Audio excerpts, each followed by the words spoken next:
Les éditions précédentes ont démontré que le digital avait un impact direct sur la croissance des entreprises de plus de 20 salariés. Parce que, vous allez le voir, notre panel à l'origine était concentré plutôt sur les ETI et les entreprises de plus de 20 salariés, ce qui n'est plus le cas cette année, puisque notre panel concerne toutes les entreprises. Une dynamique générale avait été enclenchée déjà il y a quelques années.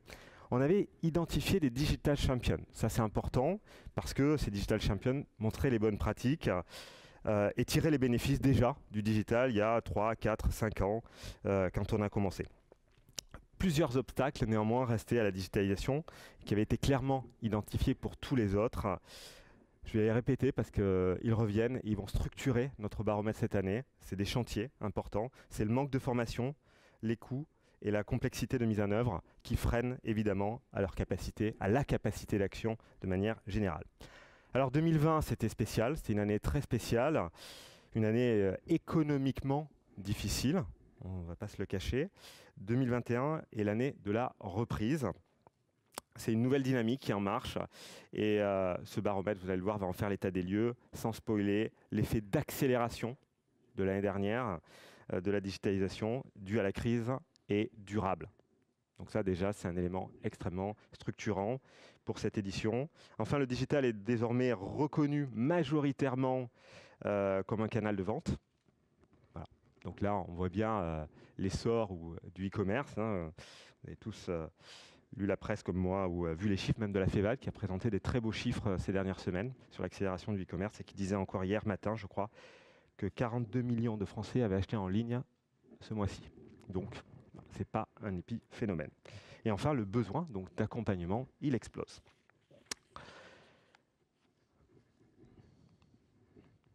Alors, j'arrive à notre agenda. Pardon, je vais un peu vite sur les slides.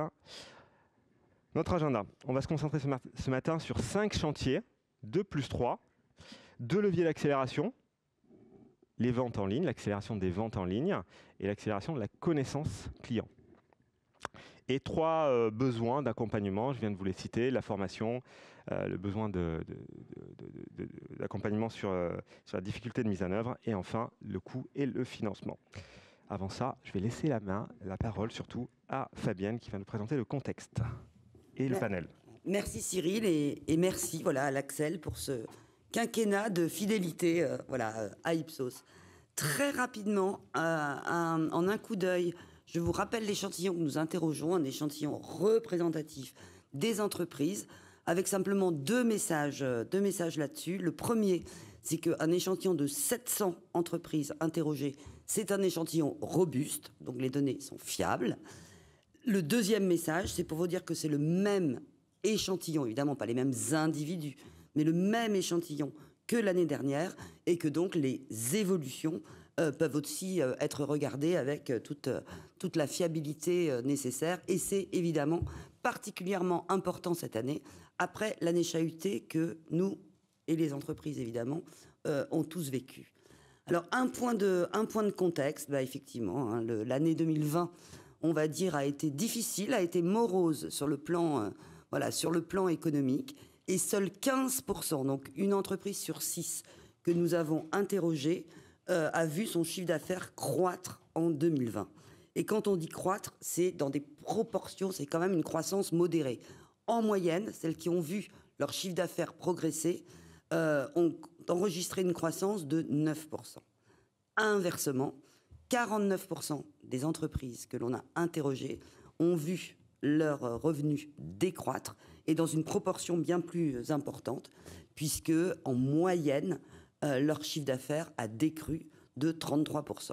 Donc évidemment, une année particulièrement difficile et qui se traduit par ces chiffres-là.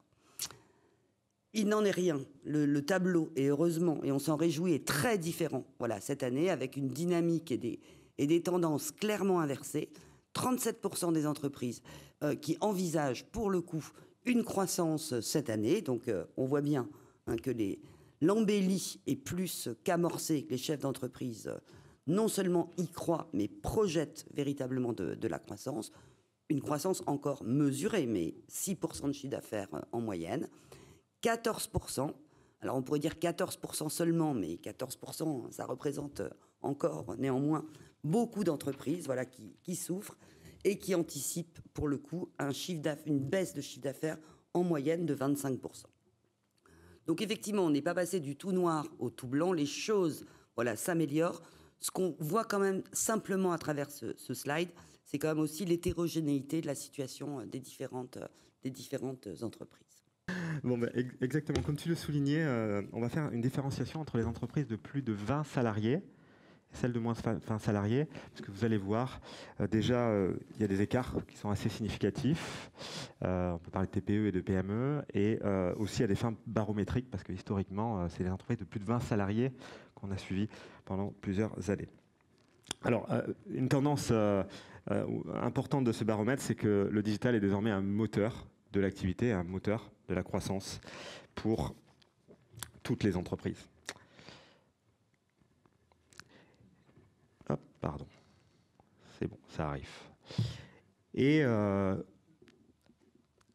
il était souvent vu comme une menace il y a 5 ans. C'est important de se dire ça parce que c'est peut-être pas notre réalité, nous Parisiens ou nous dans des grandes entreprises, mais voilà, pour beaucoup de gens, c'était vu aussi comme un danger par rapport au business physique souvent. Et le premier chiffre qu'on voulait vous partager ce matin, enfin l'un des premiers chiffres concernant le digital, c'est qu'il est désormais un allié dans une grande majorité pour les commerces, avec 62% des entreprises qui ont un point de vente physique qui considèrent les ventes en ligne comme non concurrentes des ventes physiques. Donc ça, c'est vraiment un chiffre important, et surtout d'un point de vue barométrique, c'est plus 12 points. Donc c'est une belle accélération sur ces 12 derniers mois. Et pour les ETI, c'est encore plus vrai. Pour les entreprises de plus d'un salarié, pardon, sur ce slide, c'est 80%. Donc là, on est dans Pareto, c'est une grande majorité, et aussi un plus 15 points.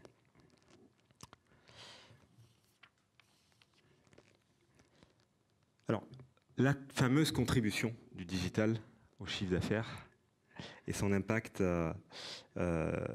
au commerce, il est de manière générale cette année reconnu à 41%.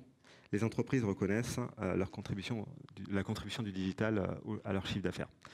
Donc c'est un très beau chiffre déjà, c'est un très beau chiffre parce qu'il évolue chaque année. Et pour 25%, c'est plus de 25% du chiffre d'affaires pour 13% d'entre elles. Ça nous aide à voir vraiment ces digital champions aussi en France et qui existent et dont on a besoin. Parce qu'on sait aussi que si on ne les construit pas en France, ils se font à l'étranger. Donc c'est important aussi d'avoir ces digital champions en France. Et l'impact de ce digital, il est encore plus fort pour les entreprises en croissance, puisque c'est 54% qui reconnaissent son impact. Pour les ETI, 60%. Et bien sûr, pour les entreprises qui ont mis en place, on va le voir dans quelques minutes ce que ça veut dire, des solutions d'omnicanalité ou une stratégie omnicanal. Voilà, pour 62% d'entre elles, ça a un impact. Et c'est donc une opportunité. Alors ça, c'est la fameuse discussion, est-ce que c'est un centre de coût ou un centre de profit, vous savez ? Qu'est-ce que ça me rapporte? Qu'est-ce que ça me coûte? Évidemment, c'est important, mais voilà, il faut avoir déjà ce mindset-là. Est-ce que c'est une opportunité? Et voilà, ça bouge, ça évolue, ça c'est chouette. 43%, pour 43% des entreprises de toute taille, je vais appeler ça les ETT, hein. Ça me permettrait d'avoir cet acronyme pendant cette présentation pour éviter de toute taille. C'est vu comme une opportunité et ça fait l'objet d'une politique volontariste. Donc on va de l'avant avec le digital. C'est encore plus vrai, encore plus fort pour les entreprises de plus de 20 salariés, puisque là on est à plus 63%. Donc vous voyez, c'est 20 points de plus dès que la taille de l'entreprise est plus importante. Ça reste aussi un passage obligé, parce qu'on a vécu quand même 18 mois où à marche forcée, stop and go, on ferme les magasins, on a été obligé d'y passer. C'est pas très agréable quand on est obligé. Donc voilà, il y a quand même un sentiment aussi, j'ai été obligé d'y passer. Donc un passage obligé un peu à marche forcée. Et toujours un 14%, ça c'est un peu comme le vaccin, de personnes qui l'ignorent et qui ne veulent pas en entendre parler.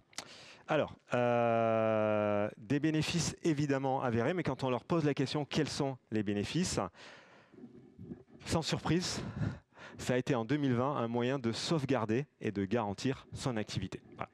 C'est vital. Ça a été le levier de survie pour 50% d'entre elles, et c'est une accélération de plus 12 points par rapport à l'année dernière, par rapport au résultat qu'on vous avait présenté le 14 décembre. Et c'est encore plus vrai pour les entreprises de plus de 20 salariés, avec un chiffre de 56%. Une amélioration de la relation client aussi. Donc voilà, le digital, ça a l'impact. Quand on parle de digital, si on veut faire simple, c'est un impact sur le business, sur le chiffre d'affaires, et un impact, donc c'est quantitatif et c'est qualitatif. Qu'est-ce que ça améliore dans ma relation client, dans mon quotidien? Et là, on voit aussi un impact très fort à hauteur de 48% pour les ETT donc, et 59% pour les entreprises de plus de 20 salariés. Voilà, chantier numéro 1. Du coup, on zoome sur les chantiers avec Fabienne. Je vais commencer par le chantier qui nous permet de voir l'effet d'accélération avant les entreprises étaient très visibles en ligne. Pour une grande majorité, elles sont passées à l'acte de vente. Alors, le plus important quand on se dit on vend en ligne, c'est regarder le taux d'équipement des entreprises en France.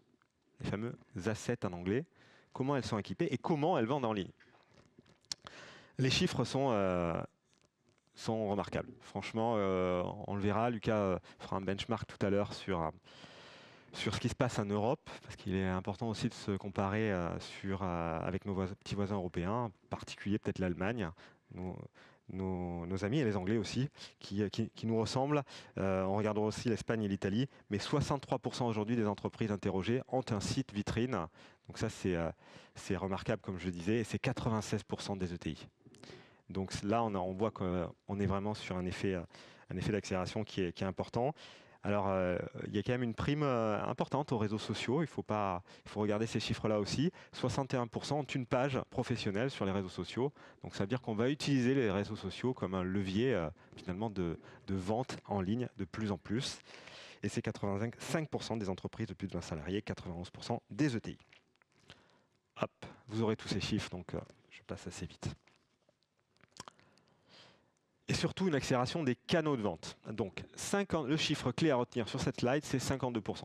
52% utilisent un ou plusieurs, donc la moitié des entreprises, canaux digitaux pour commercialiser leurs produits ou leurs services. Donc la moitié, 1 sur 2. Quand on regarde dans ce qui se passe dans ces 52%, une majorité utilise les réseaux sociaux, 38%. Et c'est un boom de près d'un tiers depuis un an. Donc c'est juste énorme, hein. Il faut se dire les choses. Là, il y a eu une prise de conscience, ou en tout cas, et encore une fois, je pense qu'il y a une prime à la facilité aujourd'hui d'avoir un site sur les réseaux sociaux. Donc on voit bien qu'il y a un enjeu à la simplification du digital. Pourquoi les réseaux sociaux? C'est parce que c'est simple au final. Et ça, voilà, il faut être lucide de ça, et je pense que les entreprises l'ont bien compris. Ça leur a permis d'aller vite.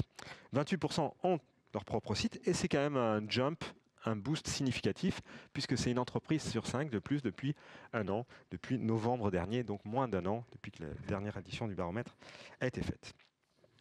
Encore plus vrai chez les ETI et les entreprises de plus de 20 salariés. Et enfin, quand on parle de vente en ligne, en fait, je peux un peu me décaler parce que j'ai un micro, hein. J'ai la chance d'avoir cette année.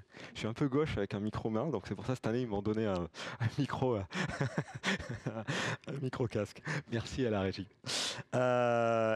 Évidemment, on ne peut pas dissocier en France les ventes physiques ou les ventes en ligne des ventes physiques. En tout cas, c'est compliqué. Ça ne fait qu'un, même si c'est deux métiers différents. On a continué à poser la question de cette stratégie omnicanal, à quel point elle a été considérée. Et pour une entreprise sur 3, donc 32% ici, aujourd'hui, considère le développement d'une stratégie omnicanal comme prioritaire. Ça veut dire que ces entreprises en tirent des bénéfices. Quels bénéfices elles en tirent? Alors l'omnicanalité, ce n'est pas avoir une stratégie e-commerce ou de vente en ligne, ce n'est pas avoir une stratégie de vente en magasin basée sur un trafic ou des gens qui vont d'abord voir votre site et qui après qui achètent en magasin. C'est une stratégie qui consiste à accélérer sur les deux canaux en même temps. D'accord? Extrêmement important. Et donc l'un nourrit l'autre et alimente l'autre inversement. C'est d'abord, encore une fois, 2020 a été marqué par cette crise sanitaire et économique indirectement. Donc c'est d'abord lié à la sauvegarde de l'activité. Et pour 41% d'entre eux, c'est les deux. Donc ça permet de sauvegarder l'activité en ligne et en magasin. Pour 79%, le maintien de la relation client, dont son contact client, évidemment, qui a été très chahuté ces 18 derniers mois. Et enfin, c'est une amélioration en termes de satisfaction et de fidélité client, parce que grâce au digital, tout simplement, c'est plus facile d'avoir plusieurs points d'interaction avec ses clients. Donc les bénéfices sont cette année encore ou encore plus incontestables autour de la complémentarité du digital et des ventes magasins, donc de l'omnicanalité. Et je termine par ce dernier chiffre en termes sur ce premier chantier, qui est une nouvelle question qu'on a posée. Alors là, c'est eu égard à ces cercles de 1 km, 10 km, 25 je crois, enfin, ça dépend où on habitait en France. L'impact du digital sur le local, sur le magasin qui est à côté de chez nous. Est-ce que ça a un impact? Écoutez, pour 53% d'entre eux, donc plus d'une entreprise sur deux, ça a un impact. Donc ça, c'est quand même extrêmement positif de voir aussi, ça alimente un peu cette confiance et la boucle est bouclée que j'illustrais à travers le premier chiffre de 62%. Donc le digital est désormais vu comme un atout pour le commerce local en France, et c'est une très belle chose. Chantier numéro 2. Chantier numéro 2, effectivement, autour de la connaissance et de la relation client.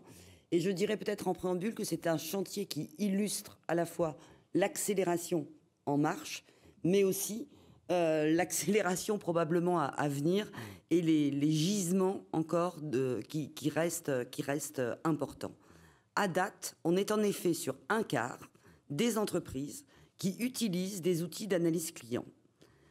Donc c'est déjà beaucoup, une entreprise sur 4. La marge de manœuvre, néanmoins, reste importante. Deuxième message clé sur ces outils de connaissance et d'analyse client, c'est que ce qui est sûr, c'est que les essayer, c'est les adopter. 76%, donc les 3/4 des entreprises qui se sont précisément dotées de ces outils, considèrent aujourd'hui qu'ils sont primordiaux, obligatoires pour faire face à la concurrence. Ils ne pourraient plus faire sans, et donc cette démarche n'est pas réversible, comme si, effectivement, dans cette digitalisation croissante, il y avait des moments comme ça importants où on crante certaines actions et le retour en arrière n'est pas envisageable. Comme on l'a déjà vu sur plusieurs indicateurs, cette tendance est encore accentuée parmi les entreprises les plus grandes, les ETI notamment. Pour le coup, c'est plus d'un tiers, presque 4 sur 10, aujourd'hui, qui sont équipés de ces outils, et très massivement, à 87%, voilà, elles considèrent que c'est aujourd'hui primordial, vital d'une certaine manière, dans leur activité, pour faire face à la concurrence. Qu'en est-il du coup de l'avenir? Comment on se projette dans les investissements pour l'année en cours dans ces outils précisément de connaissance et de fidélisation client? Là aussi, on voit que ça progresse. 18% des entreprises indiquent qu'elles vont augmenter les investissements dans ce domaine cette année. Là aussi, 18%, presque une entreprise sur 5. Ça représente énormément d'entreprises. On voit néanmoins que sur ce chantier-là, il y a encore probablement des entreprises à convaincre et à aller chercher sur le bien fondé et l'intérêt d'utiliser ce type d'outils. Donc on a beaucoup parlé d'accélération, Cyril, et la réalité effectivement l'illustre. Il faudrait toutefois pas se méprendre, et les freins à la digitalisation persistent. Et on les a également mesurés cette année. Non seulement ils persistent, mais même certains sont en croissance, avec, il faut le noter, l'émergence des risques liés à la sécurité, à la cybersécurité, à la sécurisation des données que l'on n'avait jamais mesurées à ce niveau-là.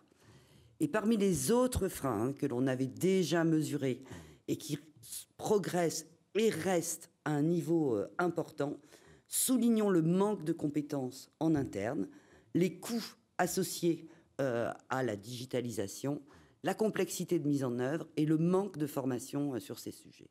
Donc manque de compétences, vous le voyez à 49%, manque de formation à 34%. On voit bien combien la question de l'humain et des ressources humaines, des profils, des formations, reste aujourd'hui au cœur de la transformation digitale pour les entreprises et voilà, nécessite un accompagnement important. Troisième chantier, donc, la formation et les compétences. On a vu que c'était un frein, et en tout cas, si vous me permettez, voilà, cet anglicisme, un vrai pain point pour beaucoup d'entreprises encore. De fait, elles nous le disent, 51%. Alors c'est une courte majorité, mais c'est une majorité quand même. Ça suffirait à l'issue d'un quinquennat ou pour des nouveaux candidats à être élus. Donc le verre est là un peu à moitié vide, on va dire. Plus d'une entreprise sur deux aujourd'hui considère qu'elle ne dispose pas des compétences en interne pour accompagner la montée en puissance de ces pratiques en matière de numérique. C'est un petit peu moins vrai au sein des plus grandes entreprises et des ETI, puisqu'elles ne sont que 39% à partager ce constat. Mais en tout cas, là, on voit bien quand même que la question des compétences n'est pas encore réglée et nécessite effectivement des politiques d'accompagnement importantes. Et du coup, voilà, concrètement, est-ce que les entreprises ont mis en place des formations pour accompagner leurs collaborateurs dans cette transition? Eh bien, pas vraiment. 80% des entreprises nous disent que ce n'est pas le cas. Attention quand même, c'est tout petit sur le slide, mais c'est un chiffre qui me semble intéressant. 7% donc, envisagent de le faire à court terme. Et surtout, voilà, ce 7% se transforme, j'ai envie de dire, en 33%. Donc là, une entreprise sur trois, quand on regarde uniquement les ETI. Ça veut dire qu'une ETI sur trois en France, aujourd'hui, a prévu de mettre en place très rapidement des formations pour accompagner la transition numérique et doter effectivement ses collaborateurs des compétences nécessaires. Donc il y a la formation, il y a aussi évidemment les recrutements de profils d'ores et déjà compétents en la matière. À date, 10%, une entreprise sur 10 a soit déjà recruté, très concrètement, des profils spécifiques pour soutenir cette démarche de transformation digitale, soit l'envisage à très très court terme. Et très concrètement, en termes de profils, ce sont les profils marketing, communication et axés autour de la vente et du commercial qui sont aujourd'hui les plus recrutés ou les plus recherchés, ce qui est cohérent avec ce que Cyril nous disait tout à l'heure sur la relation client. Voilà, c'est d'abord sur le plan de la relation client et de la qualité de cette relation client que les bénéfices du digital sont probablement le plus perçu, le plus tangible du point de vue des chefs d'entreprise. Et donc, ce sont aussi sur ces fonctions-là qu'ils investissent le plus. Je repasse la parole à Cyril pour le chantier numéro 4. C'est sûr que tu ne veux pas finir. Merci Fabienne. Je vais rebondir sur ton dernier point, si tu veux bien, la formation et le recrutement. J'ai eu la chance de rencontrer beaucoup d'étudiants ces 12 derniers mois, des apprentis, des personnes qui se forment au digital. On a beaucoup de talents en France. Des personnes qui consacrent 800 heures pour se former au digital, donc c'est énorme. Et il y a une entreprise sur 10 finalement qui recrute aujourd'hui, c'est trop peu. Ou qui a recruté plutôt, c'est trop peu, donc 9 sur 10. Donc s'il vous plaît, si vous nous entendez, les 9 sur 10, voilà, il y a beaucoup de talents qui peuvent vous accompagner sur ces sujets aujourd'hui en France. Des belles personnes à recruter. Quatrième chantier, l'accompagnement. Alors l'accompagnement, vous savez, c'est la difficulté de mise en œuvre. Comment on accompagne sur ce sujet de difficulté de mise en œuvre. Alors là, on voulait vous partager un chiffre qui nous a fait tomber de notre chaise avec Fabienne. C'est pour ça que tu t'es assise, exactement. Je vais essayer de rester debout. C'est celui-ci. Suspense. Quand on pose la question aujourd'hui aux entreprises, est-ce que vous avez besoin d'aide, d'accompagnement dans votre transformation digitale? Seulement 19% disent, donc ça veut dire qu'il y en a 81% qui disent qu'elles n'ont pas besoin d'accompagnement et 19% qu'elles ont besoin d'accompagnement. Alors là, c'est un peu je ne sais pas si c'est s'il y a un déni, en tout cas, je vous promets qu'on va analyser ce chiffre dans les prochaines éditions pour essayer de comprendre surtout qu'est-ce que ça veut dire. Mais c'est un peu comme, je ne sais pas si je peux faire cette analogie, pardon, mais un peu comme le bricolage. Hein, on s'est tous mis à bricoler ces 18 derniers mois à la maison, à le faire nous-mêmes. Peut-être pour le digital, c'est pareil. On se dit peut-être qu'on a dû se débrouiller tout seul.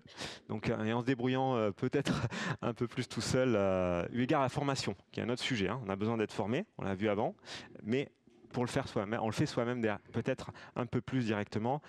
Néanmoins, c'est un chiffre qui est étonnant, voilà, on va se le dire, et qui mérite évidemment d'être creusé parce que, encore une fois, même si on se dit peut-être qu'elles ont recruté ces entreprises, mais comme le disait Fabienne juste avant, une entreprise sur 10 a recruté aujourd'hui une compétence, un talent digital. Donc même là, on voit que c'est pas cohérent entre guillemets. Donc voilà, ce chiffre est intéressant, surprenant, on voulait vous le partager. On va essayer de mieux le comprendre dans les prochaines éditions.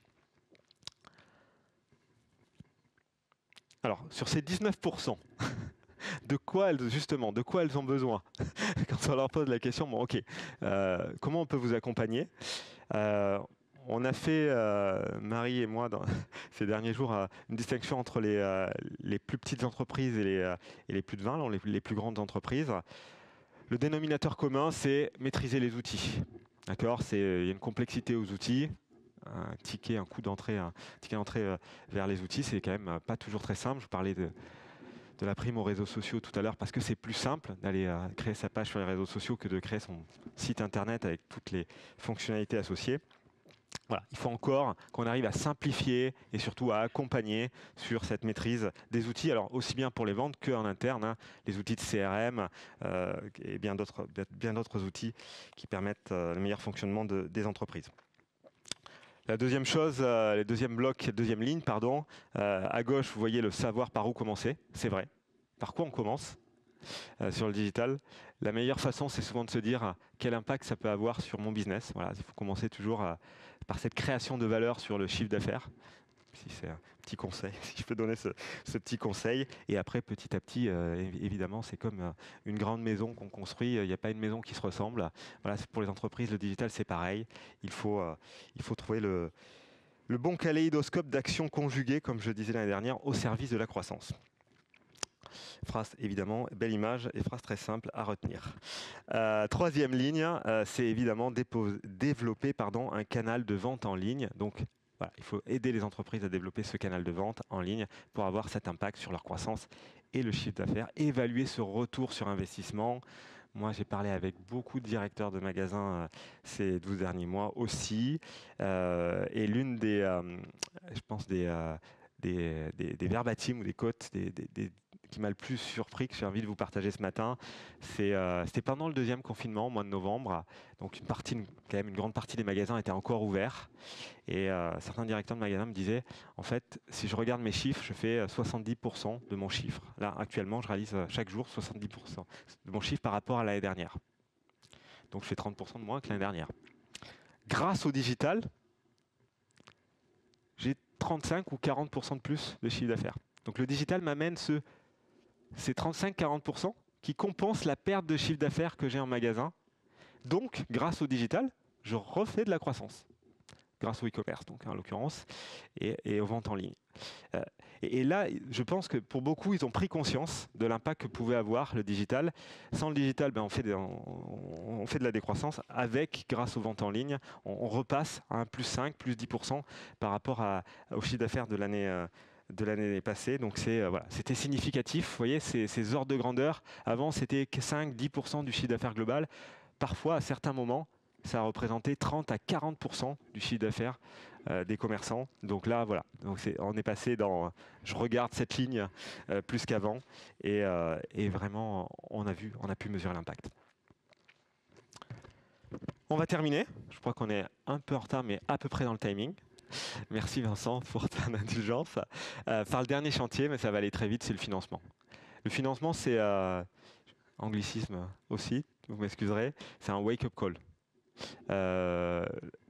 Notre partenaire des banques populaires, n'hésitez pas à aller la voir si vous voulez en savoir plus sur ce sujet, mais en France, quand on regarde les chiffres de manière très lucide, donc seulement 5% des entreprises ont fait des demandes de financement. Donc c'est très très peu. Et pour 88% d'entre elles, les demandes ont été satisfaites. Donc là, il y a du headroom, il y a un potentiel à se dire, voilà, on ne demande pas assez, il faut demander pour avoir.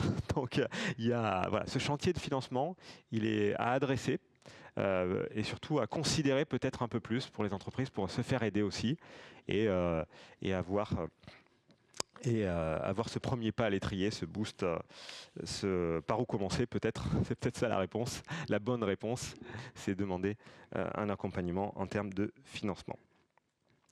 Voilà notre triptyque sur les 3 derniers leviers, 3 derniers chantiers. Se former, accompagner et financer. On continuera, je pense, dans les prochaines éditions du baromètre à parler de ce triptyque. C'est la lame de transformation aujourd'hui. Et c'est surtout là, comme tu disais Fabienne, qu'on peut aider le plus toutes les entreprises françaises de moins ou de plus de 20 salariés. Je vais conclure en 30 secondes. Le numérique, plus d'anglicisme. Jadis, c'était une menace. Hier, un bouclier contre la crise. Aujourd'hui, un moteur de croissance. L'enjeu pour toutes les entreprises est désormais d'accélérer la valeur du digital pour leurs clients, évidemment, d'abord, et pour l'organisation de l'entreprise et l'efficacité de l'entreprise, bien sûr. La majorité des entreprises sont aujourd'hui convaincues. La mise en œuvre reste compliquée et les leviers, vous l'avez vu, sont peu utilisés. Alors nous avons probablement tous un rôle à jouer dans cette accélération des besoins d'accompagnement, parce qu'ils sont là. Et on garde, s'il vous plaît, le cap à travers ce baromètre sur le digital au service de la reprise et de la croissance. Fabienne et moi, on vous donne rendez-vous peut-être fin 2021 ou en 2022. On espère fin 2021. Et surtout, on vous remercie beaucoup d'être venu ce matin. Et je crois que vous pouvez vous applaudir.